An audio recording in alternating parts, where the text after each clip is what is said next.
espaço-tempo viaja a palavra, deletando vácuos do esquecimento. Das placas de barro de antigos sumérios, chega o livro impresso, salta pra internet. Mas cadê você que não me tecla mais?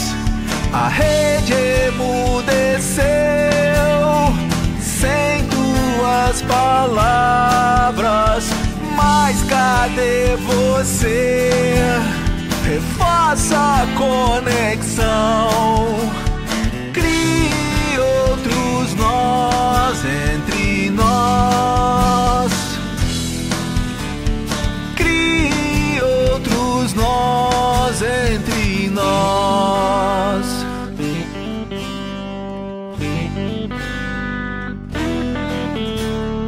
A palavra lava as mágoas da alma, a palavra leva a clandestina ideia, a palavra louva o soberbo amor, a palavra cria nós entre nós.